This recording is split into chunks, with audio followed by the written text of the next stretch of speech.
Hello, welcome to Motoring Middle East. Today we're checking out the 2018 Ford F150 Limited. This is of course more of an update. The car was actually changed in 2015 where it became this aluminium beast that we all know and love today. Still one of the best selling vehicles in America, if not the best selling. So yeah, quite an amazing machine. But has the update managed to ruin it or improve it? What's actually new? Well, it's more of a styling thing than anything else. So let's look at this grille right here.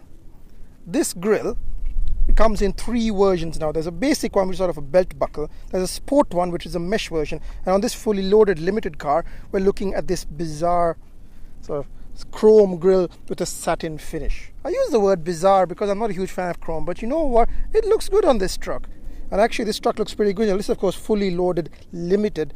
Prices, if you're asking, oh boy, it's about 290 something thousand, which compares sort of to that Expedition that we were talking about earlier. But this is an F150. It's a different ball game. The actual price has been updated. I'll put it now so you'll be able to see it on screen. So otherwise it's pretty much the same as before. So this is a crew cab with all the trimmings. So it's got the short bed, 4-wheel drive and a 3.5 litre Ecoboost engine. That's about 375 horsepower and about 470 foot-pounds of torque. That's the other thing I've forgotten. Now it gets the 10-speed auto. Before it had, I believe, the normal Ford 6-speed. But the 10-speed, which I really didn't like before in the Raptor, has really been updated. And I think it's a great companion to this new engine. Makes it feel like a V8, to be honest with you. Oh, I want to point something out that I really like. This exhaust, which looks like, I don't know what to describe it. It looks like it came off a building. It's great. Kind of a new look for an exhaust. An unusual sort of high-tech look. Otherwise, pretty much the same standard stuff. I want to point out one of the things in F150s that I always love. Soft close, soft open. Well, soft open only, so none of that harsh, damp nonsense.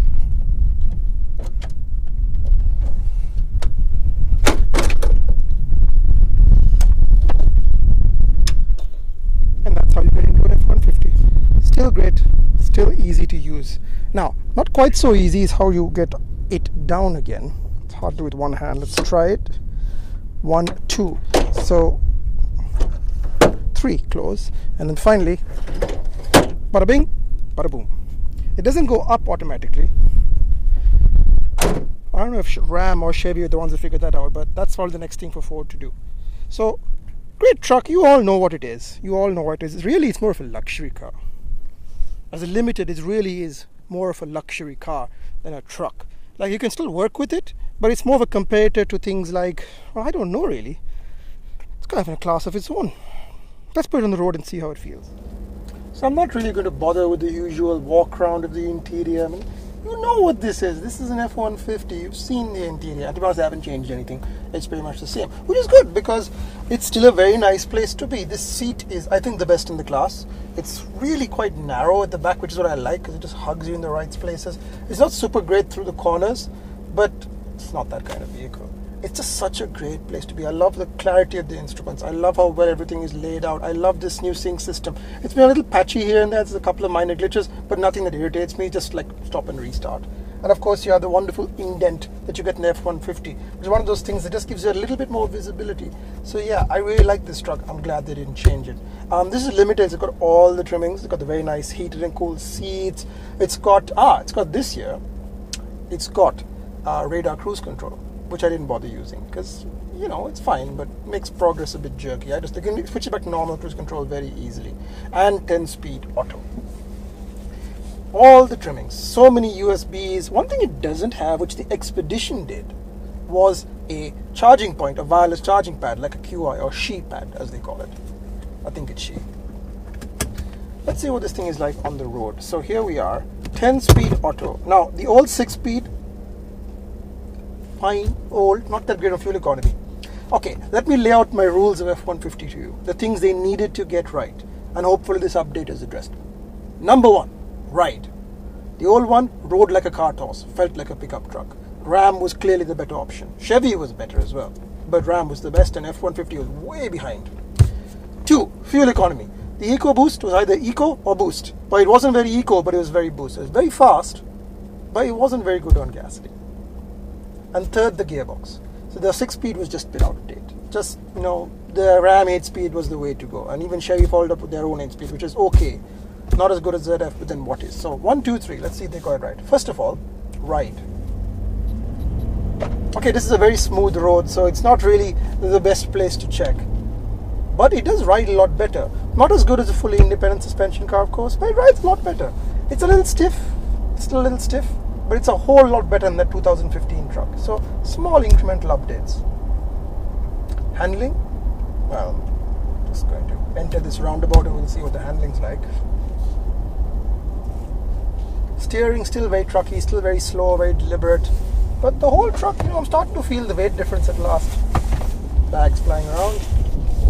It's good, it's good. Fuel economy, way better. Way better. I can easily do 10 to 12 liters per 100, which is amazing for a nearly 400 horsepower truck. Amazing. I mean, to be honest with you, this is, I think, some of the best fuel economy I've seen. And it's repeatable. I've seen it for a few days. Power? She gets up and goes. She gets up and goes. See, the gearbox now feels really quick to adjust. Shifts crisply. I never get that right. Shifts crisply. And of course, there's a sand dune. What will we do? 4-wheel drive shift in progress. Let's go over this wee sand dune. It's fine. One more sand dune coming up someday. Yeah, the ride's a lot better. The gearbox is way better. I mean, you can watch it change gears. It doesn't stumble as much. Before it would just get really confused and keep shifting all the time. Now, no issue, man. I mean, it's not as almost telepathic as the 8-speed, but it's good enough, and I dare say, considering the fuel economy gains I'm actually seeing, I think it's probably the best gearbox in the class. Yes, you heard it, maybe even better than the mighty ZF. I really like this truck. I think they've come such a long way. Just lots of small updates, but the car feels nicer now. Before, it felt a little sort of loosey-goosey. It felt like it was just,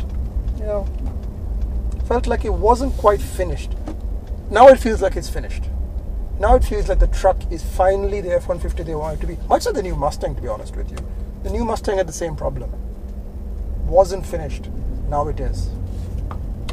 This is a good truck. I quite like it. Would I buy one? Well, I've already said repeatedly that I'd buy a Raptor. No question, the Raptor version. I think the 10-speed I experienced in that truck was terrible, let's be honest with you. It just, off the line, it would suddenly clunk very hard, or it would slur, it would be too slow. Now the calibration, perfect. Very good for, see? A couple of years, everything gets good. It is expensive, this truck. But, you know what? It feels different to sort of your usual Land Cruiser Patrol. I mean, the accommodation in the back is superb. Bigger dune. Will she do it? Yeah. And it'll do this sort of thing all day long because it's a truck. Right. I'll stop here so I can off-road my way back to civilization. Yeah, so that was my quick update. 3 things: ride, handling, and gearbox. And they've fixed all of them. I think this is probably the best drivetrain combo in the segment. Hands down for me. Because there's ZF 8-speed is probably the slightly better gearbox, but the 5.7 is ancient now. Needs to be updated. Good engine, just feeling a bit old. And all the other technology in this car just works. I mean, it's got a decent sound system, B&O, it's pretty good. I think it's slightly better here, B&O, than it is in the Expedition because it's a smaller cabin. The air conditioning is good, little loud, doesn't quite settle down as fast as like a luxury car would, but still a truck. And everything else just works. I mean, the massage is great. It's very hard to find things to complain about with these vehicles now. These are really your one for all. There's an old journalist saying, which I want to leave you with. Journalists used to say, I think it was Angus Mackenzie of Motor Trend, formerly Car Magazine, who said that the best car in the world, the one he would use for all situations, the one if he had one car to buy, would be a Range Rover. Because it could do everything. It could go off-road, it could be a luxury vehicle, it could be a family vehicle.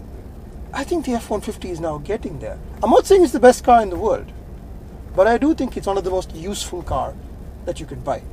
And on that note, I shall leave you. Thanks for watching. Don't forget to like, comment, share, and subscribe. And watch our next video on Motoring Middle East.